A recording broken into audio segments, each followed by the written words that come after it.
computer, I'm going to be screwed. What kind you gonna get? I have a Dell now, but on it had this, it's like Microsoft like video maker, movie maker. Yeah. It's just like Yeah. it just came on. It was like a little, and I got good on making videos on. Yeah. I used to do had the GoPro one, but it got so screwed up and it got slow, wouldn't let me upload, wouldn't let me upload videos to it to edit, and it got all, I got so mad I just quit trying to use it. I couldn't ever use the GoPro one. I couldn't get my GoPro one to work. It's too confusing for me. At first it worked great, and it was great. But then they're like, oh, you gotta update this and update, and it's like weekly they change stuff. It's, I don't have time for that, folks. And then something changes, and by the time I learn that system, a new one comes along. Yeah. Come on. I'd had all kind of problems. I got me a MacBook Pro, you know. And I like it. It ain't bad. But by the time you figure how much you give for that thing, it's wonder mother hadn't killed me when I bought it. I give like, how much did I give for that? I don't know what you give for nothing. $1,400, you know. I mean, if you take the same amount of money and put it in a Dell or one, you're gonna get one just as good or better, you know. And that thing's got Alzheimer's, for it ain't got no memory, you know. Well, you've got to be compatible with it, don't you? That's what it is. I had an iPhone, and I know it and my iPhone plays real good together. But It's Apple, yeah, Mac and Apple, yeah, that would be. But you know, if you figure, I mean, God, how much is an iPhone? Chad bought me mine. I think he's like $600-700, and then, I mean, you're looking at like Cut that light off. $2,000 worth of junk there, and make a $3 video. Ain't that the It just ain't working out for me. No. my Google bucks ain't that much. Put more out than what's coming in.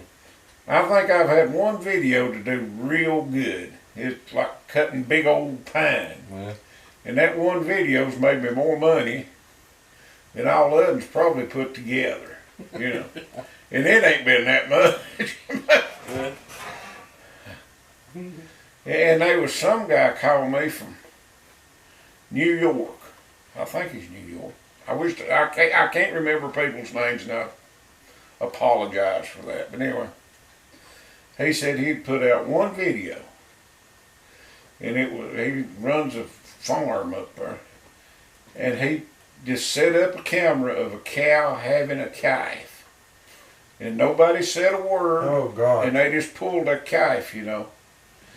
That thing's got like 4 million views.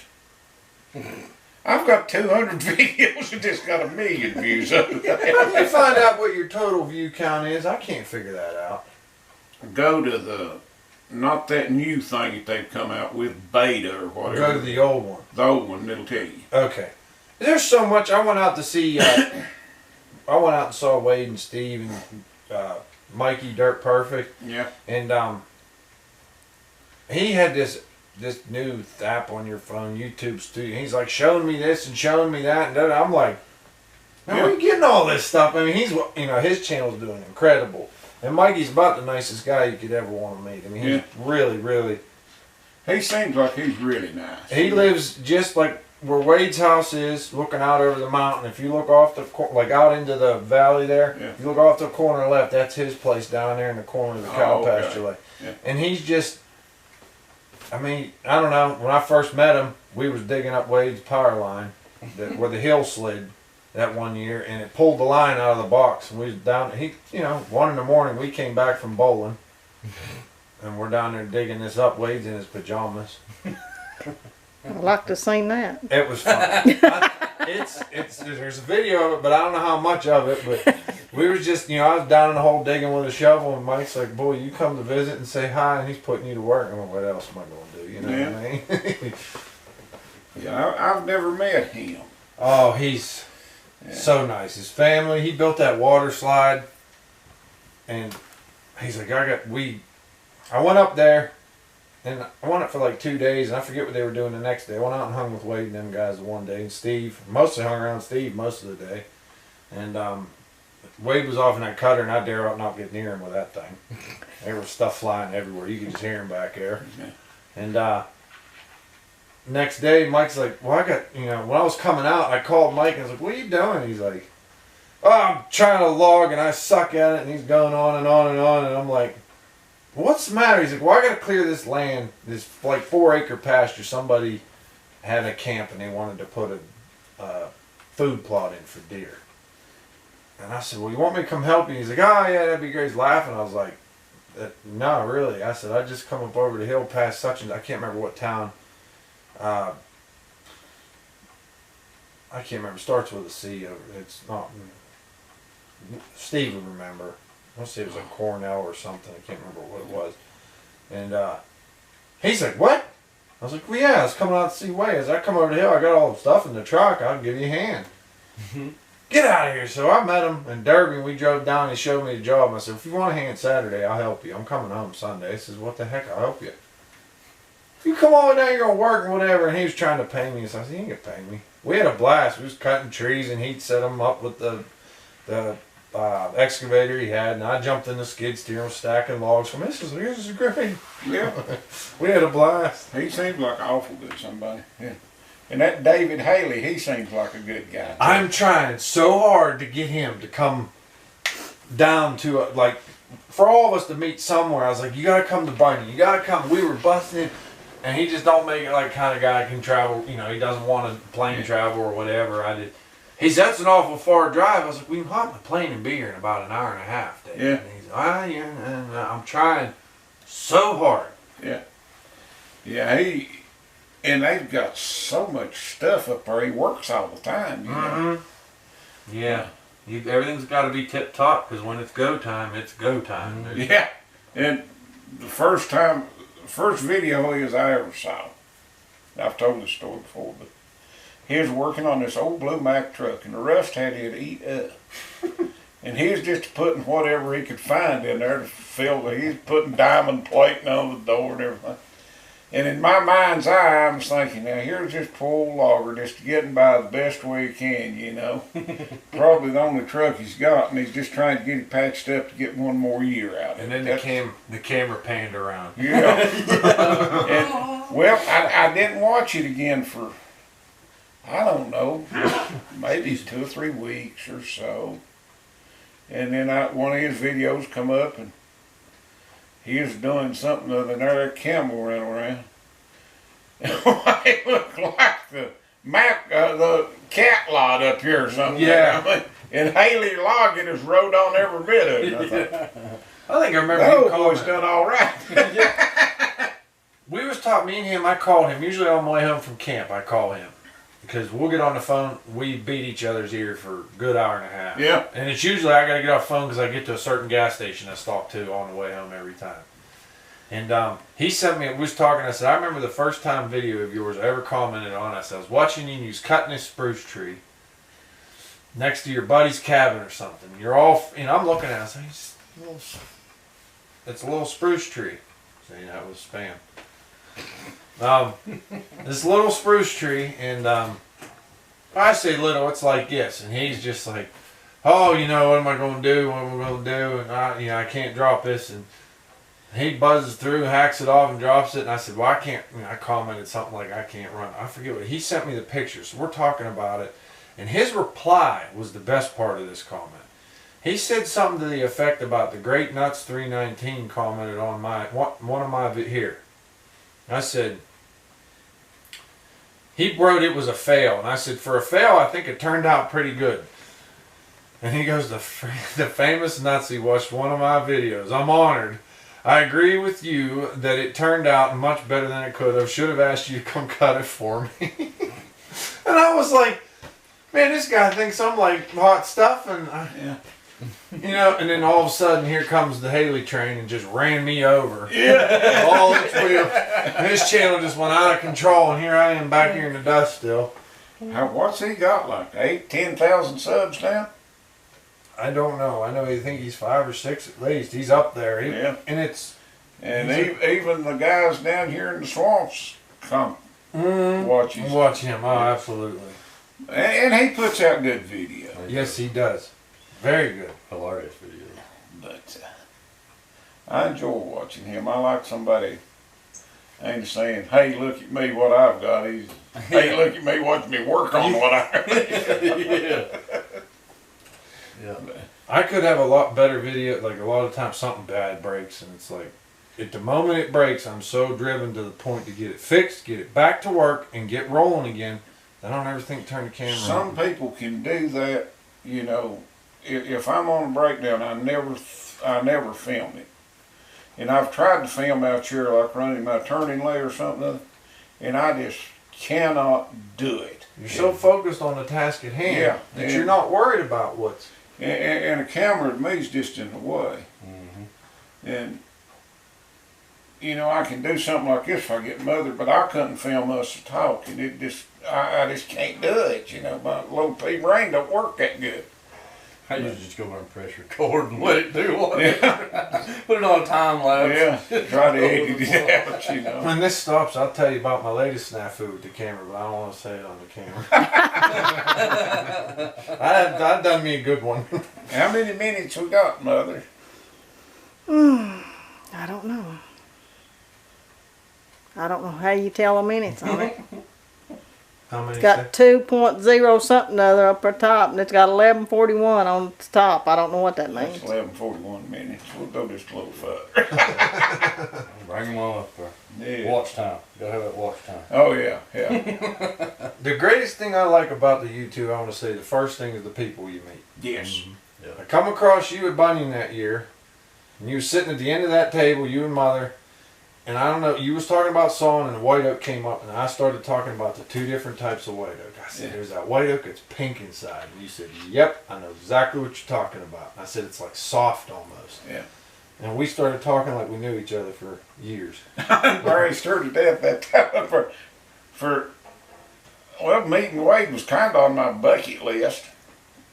And we never did get to have a beer together. Him and Annie was over there minding their own business, trying to eat supper, and I just went over there and sat down. I remember she says, well, let them be. Yeah. But I got to do that. And what got me started watching YouTube videos is I bought a milling machine. And I'd had a turning lathe for a long time.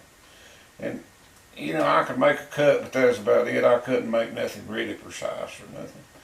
And if you want to learn something, punch it in. Exactly. and she tried to get me to go take a course down here at AB Tech or something. I don't want to do that. And I got on YouTube. Honestly, I think watching some of this stuff on YouTube, you'll learn way better than Oh you my will God. trying to take a course doing it. Oh, yeah. Keith Fenner, A-Bone 79, I mean, Mr. Pete. I mean, there's like 7 or 8 of them guys. That's just machinist extraordinaire. And they're sharing their secrets, you know. For I worked around that stuff for like 10 years.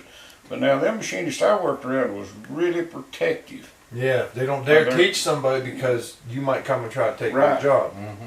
And well, within 6 months' time, I was good enough machinist to be dangerous. I could make anything I wanted to make, Yeah. you know. To get you by. And and then a friend of mine who's a retired tool and die maker, he wanted to go into the barrel making business. For his son was into the wine business. Yeah. And I punched in barrel making or something other. And Wade actually had a video out where he made a tour through. Yep. And I figured out really quick I wasn't going to be no little winemaker. No, It's it's way more involved there. Oh yeah, making barrels is no easy task. I think that mill he toured is actually, it might not have been the mill, but it was one of, I'm not going to say the name, but one of, they own a few of them throughout Ohio and over towards Indiana, I think. And that we sell stave material too. I sold a lot of stave material too. And by the time you have to go through the aging process, I told him, I said, I won't live long enough. Yeah. And he said, well, I can make any kind of machine that we'll need. I said, but I won't live long enough. and as it worked out, his son died not long after that. So, and I seen that, and I was down in the dumps bad. I mean, I was down in the dumps. I got all this news about this cancer and stuff. I'd never been sick before. And I just happened to click on one of Wade's videos and he was telling some kind of old corny joke. Mm-hmm. I mean, it was so corny that you just had to laugh at him. And he just perked me up. Mm-hmm. And I contacted him, you know. Mm-hmm. And I think up to that time I had maybe between 25 and 50 subs. Well, after I contacted him, I had like 200, you know, all he done to me. And I told him, I said, I'd like to meet you. And we went up there and met him and Annie. Two of the nicest people you ever. The whole family is Yeah. incredible. But the only problem with meeting people like that is they work so hard. You feel bad taking them from work. And I hate to impose, you Yes. know. And that's one reason I ain't went and seen other people is I just don't want to come in on them, you Mhm. know. You can come see me anytime you want to. We'll work on some junk. So I tell people, I said, sometimes you know, well, I don't want to come bother you. I said, sometimes I need bothered. Sometimes you have to come pull me away from what I'm doing, or else I just don't stop. Yeah. But it's, when all this cancer bull crap started, I had this bucket list. We drove plumb to Florida to see this old guy. I ain't gonna say who it was. He's one of these people that I'd become friends with through the computer. Yeah. And he was one of these people who's just almost famous, but wasn't quite. And I was really into airplanes at that time. Yeah. And we went down there to that, some kind of airplane show. And I got to see him for maybe 15 seconds. And I just felt like I was a bother, you know. And then we went to Tifton, Georgia. And they was having like a machinist get together. Sort of like Bunyan, but different, but it was machinist, you know. And I'm not truly a machinist, I'm just a cobbler. And I mean, there was people there that was tooling die makers and stuff. And I just didn't feel like I fit in because, you know. Yeah. So I said, I ain't gonna do that no more. And then I found Wade and found the logging people. And You fit there. I fit right in Not there. perfect. Yeah, yeah. But you know, you need to find the fit, you know. And I ain't taking a thing away from the machinist people. I ain't their caliber. I mean, them fellas, I mean, I could maybe build a rowboat and they could build a yacht. You know? Yeah. I know what you mean. You know, but, and